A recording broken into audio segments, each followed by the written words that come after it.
Uniquely me is uniquely you. Balancing the different hats of life, achieving all your goals in the name of Christ. Uniquely me is uniquely you. You can do anything. With the S on your chest, you can do all things through Christ who gives you strength. You are a winner and you're an overcomer. You can be all things to Christ who gives you strength. Yeah. Hi everyone, welcome to another episode of Uniquely Me with Simone Stewart. No doubt, new set, new everything. How are you? Have you been tuning into my episodes on YouTube? Have you been on my Instagram page? You need to be. I need to see you. But of course, here we talk about our women and what they've been through, the trials they've endured, the struggles, and of course, their triumphs and their victories. Guys, I have my very first guest. Do you remember who that was? When I started out Uniquely Me, I had Nikisha Baylis, and she is back. Yay! Nikki, how are you? I am blessed, sis. How are you? I'm good. I'm even more excited. I feel chills just having you on set, and I'm just so excited. You know what? As I thought about rebirth and just doing a new thing with Uniquely Me, I heard the Lord just sharing some people that I needed to bring back. And so you were one of the persons the Lord said bring back. But I don't think it was just to bring you back for bring you back's sake, because somehow you have gone through so much since we last met. And I want to start off first and foremost with your book, of course. I tell you something before we even jump into it. I walked into my office one morning, and I'm walking past the television, and I hear this voice talking about pain and the promise. And so I'm walking to my desk looking up at the TV like slow motion. Is that Nikki, And so I go throw my bag down on the desk and I ran back in front of the television in the presence of everybody because the room is filled with people. Yes. And this was before COVID. And I'm saying, that's Nikki. Oh my God, I did her book. And I was just like a little child. Aww. But I want you to tell us about your book because, I try to keep up with you, girl. And I have to be running because I see so many things happening. Pain and the Promise. Talk to us. What's been happening? Oh my. God has been intentional, to say the least. Yes. But Pain and the Promise has been doing well. Nice. I tell you that when the Lord gave me the title, remember we were speaking about it when I called you, and listen, even our alignment, Oh yeah. God was so intentional, and now it has blossomed into a beautiful friendship. Yes. And I tell you, when God gave me the title, I thought Pain and the Promise. Okay, God had brought me through so many things, and I'm now documenting it in this book. And I thought that was that. But I believe when I was on the show with you, it's been a year. Yep. It's been a year. Oh God, chills, Nikki, chills. Yes, I'm feeling it. But what we didn't speak about was the birth of the book. Yes. Because the wounds to what I had gone through was the labor pains. Yes. Was still fresh. And so I recognized that Pain in the Promise was not just about what I had gone through. Yeah. But I had to continue to bear witness as an ambassador for Christ. We're just gonna jump right into it. Pain and the Promise, as a matter of fact, Pain and the Promise was to be released, I think it came the April, and it was shortly thereafter that the attack came. And I know a lot of persons wondering, what attack are we talking about? So we're just going to get that elephant out of the room. I want you to share what attack we're talking about so everybody understand, and then we're going to understand how Pain and the Promise now, that birth, because that afterbirth, the afterbirth is what you had to go through. Tell us about the attack. Well, I was the 12th victim of the Portmore serial rapist, as many have come to learn about. The book was supposed to be launched April, and I kept trusting God, and pretty much around June 4th, it was a Sunday morning. I'll never forget. I missed church because I was busy in a vision with the Lord. And in that vision, I saw, it was a white scene, and I saw a burning bush, but it wasn't burning. The flames was going, but it wasn't burning. And I was in awe because I was like, Moses. And I heard the voice of the Lord say to me, you're going to suffer for my name. Yeah. I'm looking around like, suffer. So I said, haven't I suffered enough? Of course, I start getting emotional because this is God telling me, you're going to suffer for my name. Yeah. And then I heard long suffering. And by this, I was bawling, Simone, because I was like, haven't I suffered enough? Yeah. And the Lord said to me two things. Never forget that Saul became Paul. And always remember Job. Yeah. And the dream switched from that of light to darkness, and I was screaming, crying out, how did I get here? I woke up that morning, and I know how the Lord speaks to me. That was direct, and I knew something was coming. I knew what was coming was going to shake me. Yeah. And I just felt somehow that an attack is coming towards my kids. And so I started praying, and I said to God, I know something is coming. And I know whatever is coming is going to shake me to my core. Yeah. But if I ask you one thing, whatever is coming, put it on my shoulders. Ah, Jesus. I will not mourn for my children. Wow. And I will not bury my children. So just make me that promise. Put it on my shoulders. I'll deal with it.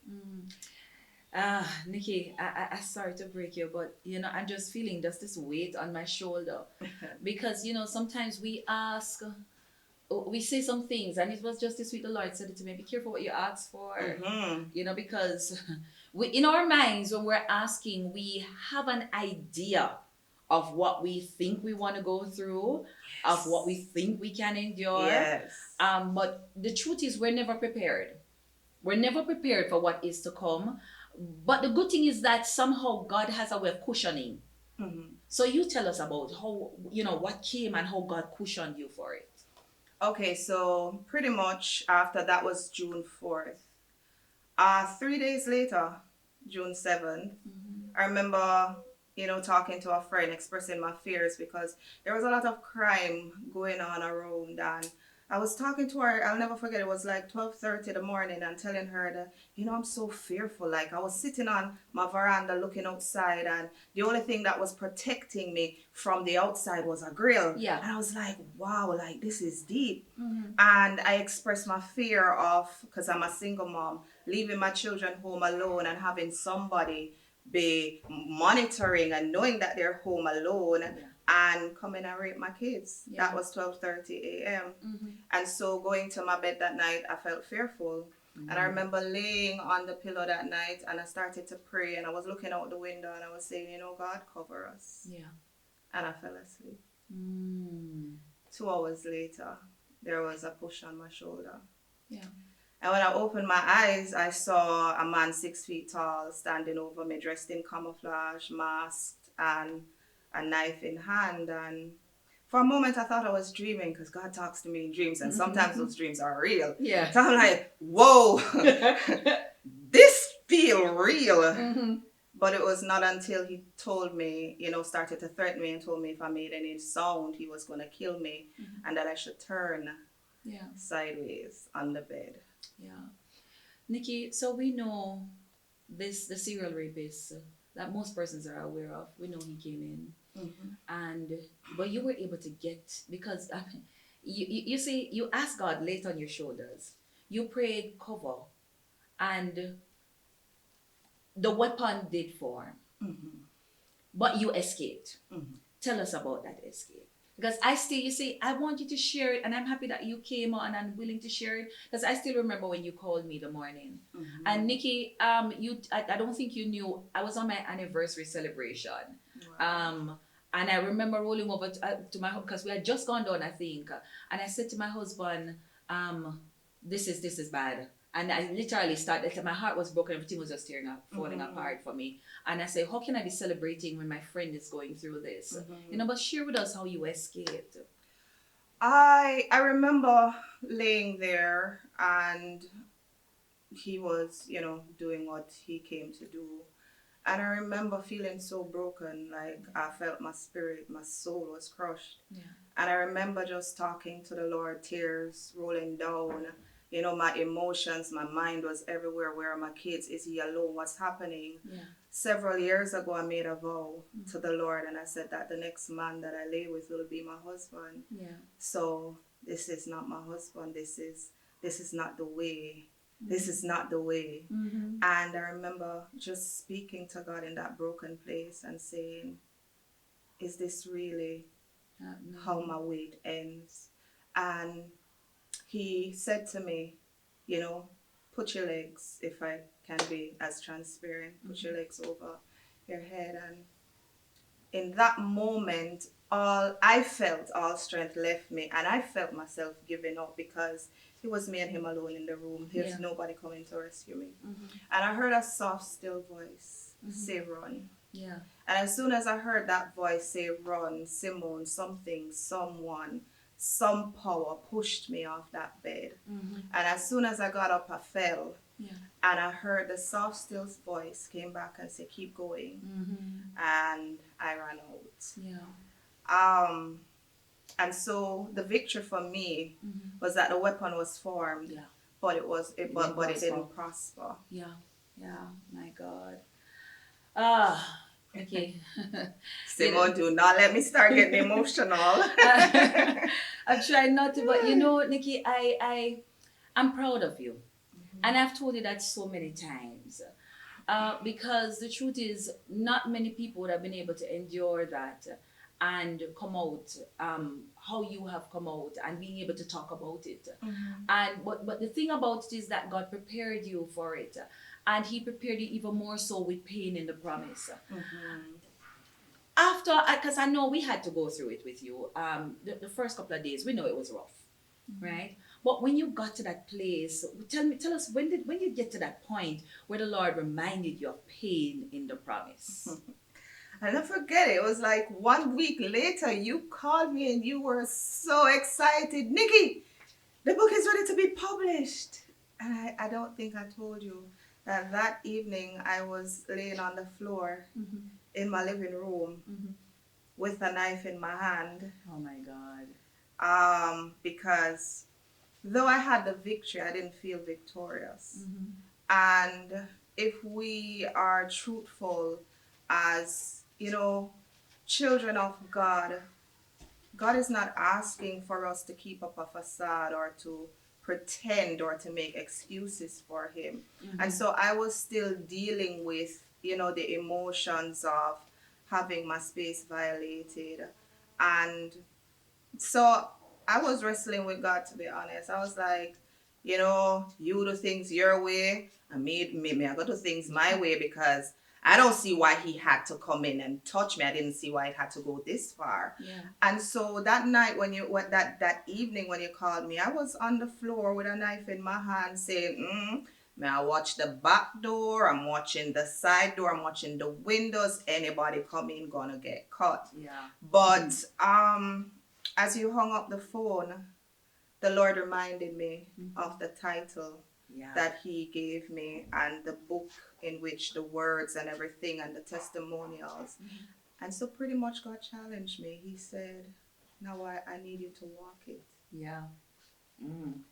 Nikki, and we've seen this book transforming lives. We've seen the fact that this book opening doors for you. We've seen your testimony causing others to basically break free, for want of a better word. But we want to talk a little bit now so the book is here, things are going good. And for a while, it looked like everything was going good until it seemed as if you lost everything again. Yeah. But as I prepared last night for this interview today, one of the things I felt like I heard in my spirit about you is that it's like you're on a seesaw with God. He has to bring it on in order to catapult you higher. Can I tell you? And so we want to talk now a little bit about how things have now taken a shift, right? And ladies and gentlemen, if you're just tuning in, yes, it's Uniquely Me. You are indeed on the right path. Uniquely Me, new set and everything. And you are seeing Nikisha Bayliss, indeed. I'm back. Yes, we're talking about her life, what took place, and you just heard her share a down moment. But we are now back now we're on this roller coaster, we're on the seesaw, and things have gone. I mean, you've lost everything again, and in a sense, when I say lost everything, I mean you're out of a job, everything, all that what seemed as if you were blessed with has now gone, and you're back on the scene. It's almost, it just come to mind, it's like a Jonah. And tell us about what happened. Where are you? That kind of thing. Well, quickly before this transition took place, like I tell you, I don't know. I think the Lord refers to me as Jacob. Not think. The Lord refers to me as Jacob. I'm forever wrestling with God. And I remember one night, it's been a year, and I went through, my youngest being admitted into the hospital for type 1 diabetes.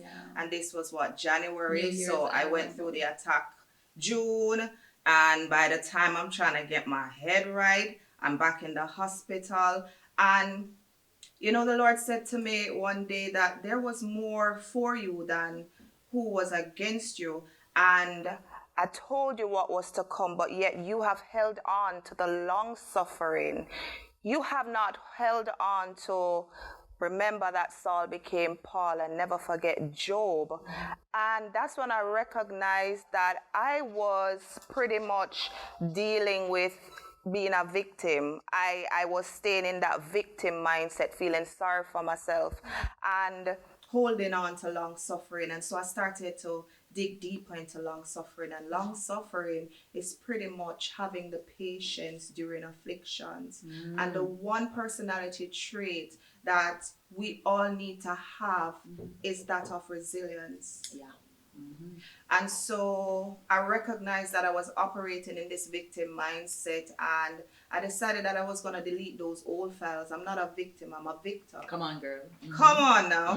Yes. And so I started just to remind myself of the promises of God. And just like Job, though I've been afflicted, yet will I serve him. Come on. And so pretty much I lost everything again. I was going good in my job and, just surviving the motions of after the attack and after my daughter's incident in the hospital.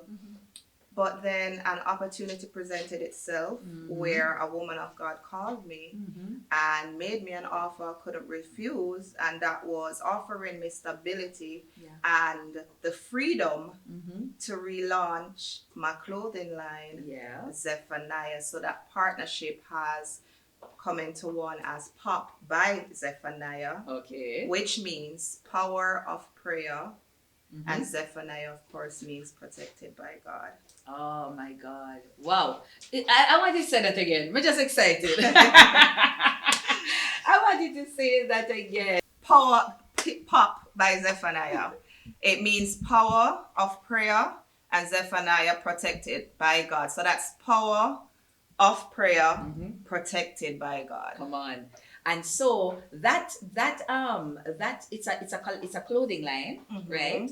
Tell us about the clothing line, and I don't know if we can get you a quick spin from you on it, because you're wearing one of the collections. Yes, I am wearing the Ichiaga wrap dress. Do I stand? Let me hurry up and do this for you guys. Let's do a quick stand. So yes, a quick stand. So it's really inspired by God, created by God, and birthed by God, because you got it.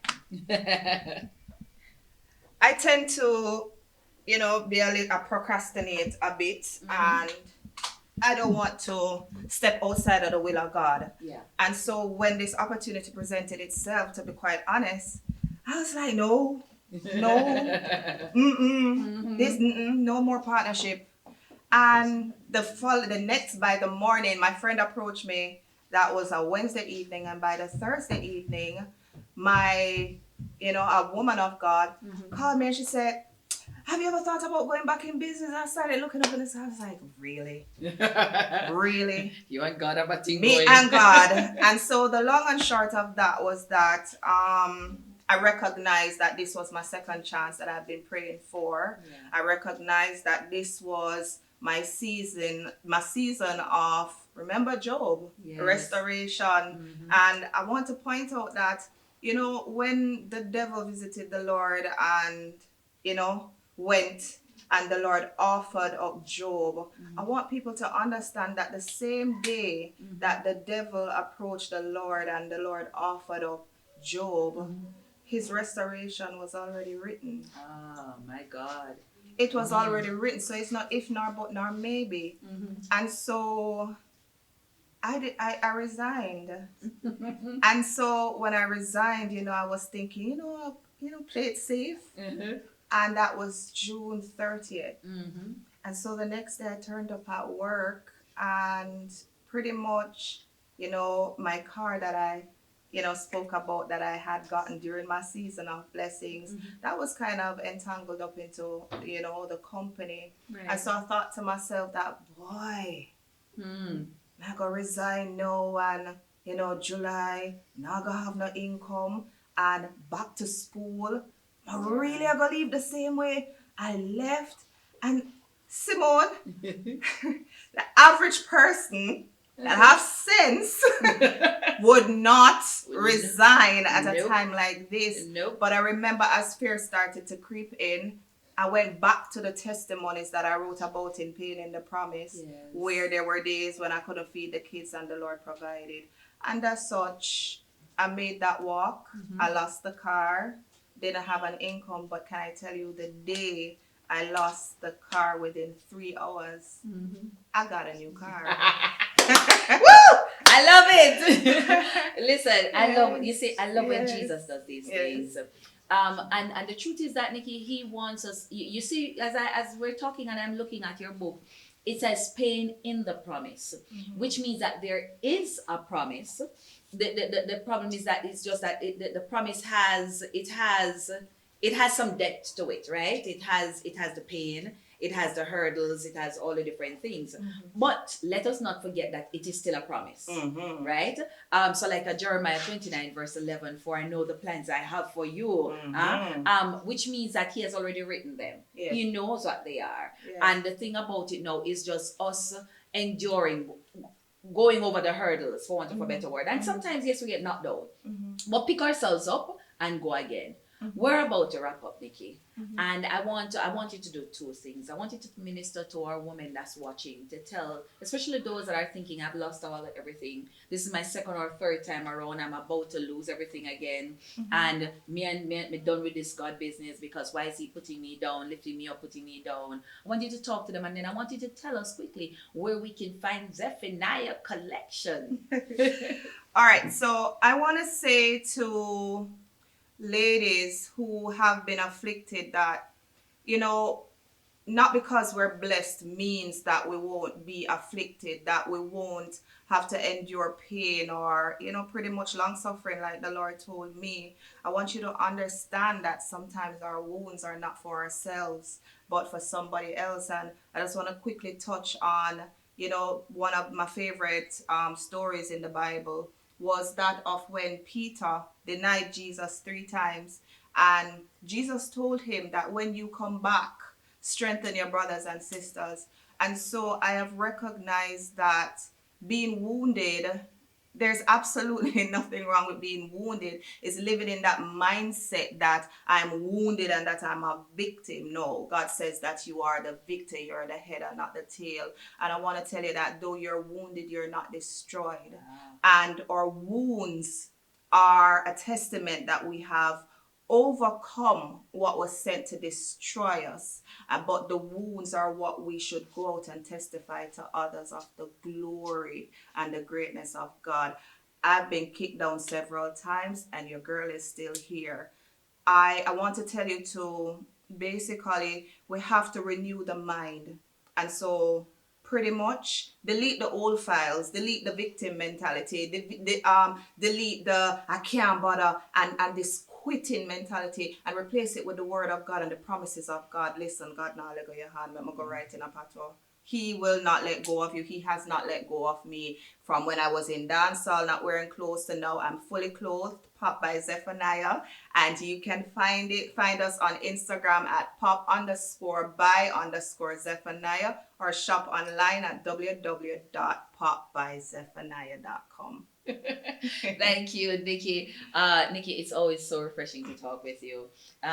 Ladies and gentlemen, those of you watching, this girl, we usually talk late at night, but I'm telling you, when I'm done talking to her, she's messing my night up because I'm falling asleep talking to the Lord or struggling to go to sleep because we just had such a power-packed, prophetic kind of, I don't know, power, just pure power, Holy Ghost power.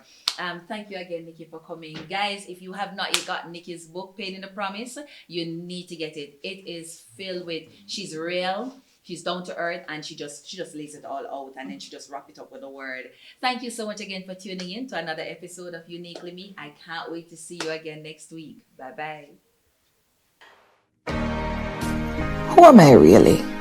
Choices, choices, choices. In pursuit of a career? OMG, I'm a wife. Help! I am a mother. Oh, I'm in church. When do I get to be a woman that God called me to be? Uniquely Me covers the acrobatic endeavors of every woman to balance the responsibilities of being a mother, a wife, a professional, a church leader, a friend, yet still maintain her identity. I too am a mother, a wife, a trained minister of religion, a banker, an entrepreneur trying to balance the many hats that signifies my role. My book will help motivate and empower every woman who is really unique in her own way. Grab your copy today on Amazon because Uniquely Me is uniquely you. Uniquely Me with Simone Stewart was brought to you by MTM TV, RT3 Media, Boz Drapery, TNT Fashion, TB Art Graphics, Holtz Hardware. Thank you for tuning in to Uniquely Me with Simone Stewart. Remember, Uniquely Me is uniquely you.